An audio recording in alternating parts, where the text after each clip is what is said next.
first game down in Tassie this weekend, Brad. Exciting to get down there again? Yeah, it is. It's our home away from home, and we love playing there. Our record suggests we love playing there, and my understanding is there's been really strong ticket sales, but still some tickets still available. So we're hoping to get a similar sort of atmosphere that we had last time we had a night game down there against Richmond. So we're excited to get down there for the first time this year. The forecast a little bit different, I believe, to what we've experienced in Melbourne the last week or so. Yeah, but I think Melbourne's got a bit of a reputation for some fluctuating weather. So I will just plan for all eventualities. But we played in some contrasting conditions down there before, and regardless of the weather conditions, we love the ground, we love the atmosphere. So we're looking forward to it. Do you back Todd Goldstein in again this week, Brett? Yeah, we will, is the short answer. But Todd and I have had some really upfront discussions and some things that he needs to work on, and there are some elements of his game that were positive. But I mean, Gordon's an elite ruckman. He's very hard to stop when he imposes himself on the contest, particularly at the centre bounces. But the positive side of it, we were +9 around the clearances around the ground. Goldie got forward again and gave us a target there. So we just want to get him focused on playing to his strengths and learn what he can out of this game, and then move his attention to Matthew Cruiser this week. How did you see Majak Dawes return on the weekend?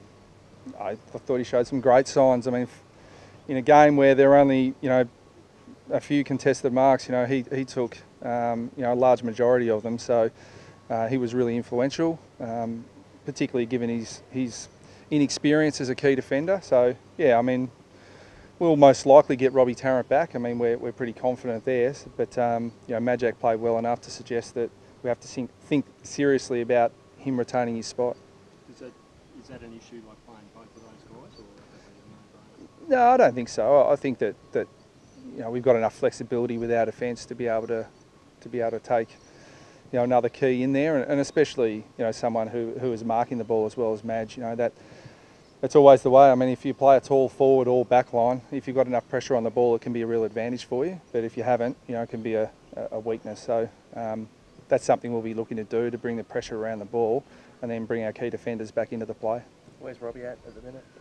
Well, again, I don't really know, to be honest. I mean, the information I've got so far is that he's expected to play. But as I said in the post-game press conference, I'm really reluctant to give a definitive answer because sometimes they make a liar out of me. Playing the Blues, Brad, another rebuilding side, is it a good chance to sort of, I suppose, gauge where you sit against them in your progress? Yeah, I suppose that's one way of looking at it. I mean, they've assembled some great talent over a number of years, and while I think that people are with all rebuilding sides probably questioning where they're at different stages of the build, but I think they've played some really good footy, particularly early in games, and so far in their season.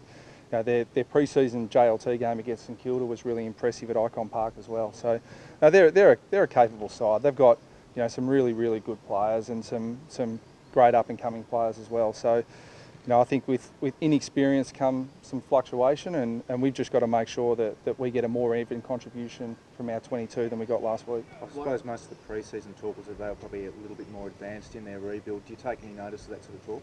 All we can do is focus on our own situation, and we've got a lot of areas that we need to improve in our game, and some areas of our list that we need to develop. And one thing we're really keen not to do is to be in a rebuilding phase for years on end. We want to accelerate it as quickly as we can. So, we set high expectations for our players, but we understand with inexperience comes some fluctuation of form.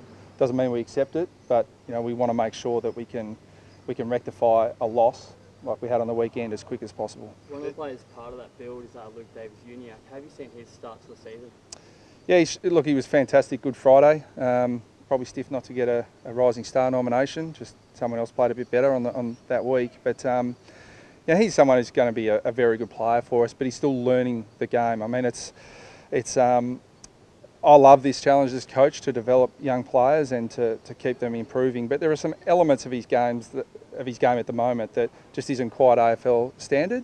But there are the signs that he showed is that he's going to be an elite AFL player. So we've just got to keep weighing up from week to week what's best for his development and how does it affect the team. But there are some things for him to learn, but he's a terrific kid, he's great to coach, and he's learning really quickly. So we'll accept that he's going to make some mistakes based on inexperience and just keep coaching him through. You mentioned fluctuations with the young group. How did you address the contested ball situation that you mentioned on Saturday in terms of being consistent in intensity week in, week out? Yeah, there's no problem with our intensity. I mean, the pressure numbers back that up. I mean, our pressure was really good. The problem was that when you don't win the ball, you have more opportunities to pressure. So we probably had too many pressure opportunities, but at least we followed up on that. You know, we pressured well, but Melbourne worked harder to the contest than we did, and probably. I think Alan Richardson mentioned the week before that we worked harder than St Kilda to the next contested ball. So I've got no issue with our intensity on the weekend and no issue with our competitiveness, but our work rate was down. And so that's what we'll look to address. Been very stable at the selection table so far, Brad. Any changes likely this week? Yeah, there are a couple of guys in the mix. I mean, Sam Wright, we've got to make a decision on whether he's ready to come back and play AFL. I mentioned post-game last week that he probably needs another one or two, and I think that's about right. I mean, I watch him really closely at training today. But, I mean, our VFL game had a real downer against the AFL Academy after a really positive game the week before. So, unfortunately for us, there are not too many players who are saying, you've got to pick me in the VFL right at the moment. So, we expect a much better performance in our VFL team this week and some more pressure on the senior players at the selection table. One of the players that you would have had high hopes for is Mason Wood, obviously, talent. Yeah. He's hit. Yeah, look, he's improving, and look, we know what he's capable of. But again, in his 26 or so AFL games, he's shown really good signs, but he's yet to put it together over a long period of time. So, again, it's that development question: do you just get him in and see him through at senior level, or we've taken the attitude that we want to get him playing really good footy so that he comes into our AFL side and stays there. It's the first time you've been scored heavily against this year. I mean, how did you assess that? Was that on your back six, or was it further up the ground, or personnel? No, I thought the back six were okay. Look, we got badly beaten in inside 50, so I mean there was a bit of a weight of numbers there. But of the sort of the three guys that Melbourne played as key forwards, Hogan, Fritsch, a little bit Petrarca, they kicked one each. So it was more the smalls and mediums that got us. But no, I think when you put the game together in terms of we got beaten in the contest, they got it forward, and weight of numbers they're going to score if that keeps going that way. But I think, on the whole, you look at the game, we were in it right up until the last 15 minutes or so, and the margin probably blew out because we took necessary risks to try and win the game, and they didn't come off. So when they don't come off, you usually get scored against the other way. But yeah, I thought look, it's a 6-goal loss at the end of the day, but I thought that the effort and intensity was better than that. Just back on Todd Goldstein, he's obviously shown he can be one of the Premier Ruckmen. What does he need to do from your perspective to get back to there consistently? Just focus on what he does well.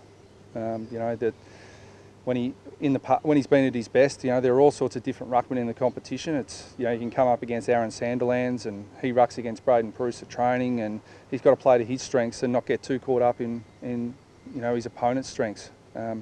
Because you can bang your head up against a brick wall trying to beat a guy who's just better than you in certain aspects of the game. So we just want to get Goldie back to doing what he does really well and limiting the opposition to what they do well. You look at Max Gawn. I mean, he's 208, Sanderland's 211. Is it sort of pretty hard for Todd, I think, 201 to sort of compete with him, in terms of the ruck contest? Yeah, he won't be the only guy who gets beaten in the hitouts this year against Max Gawn.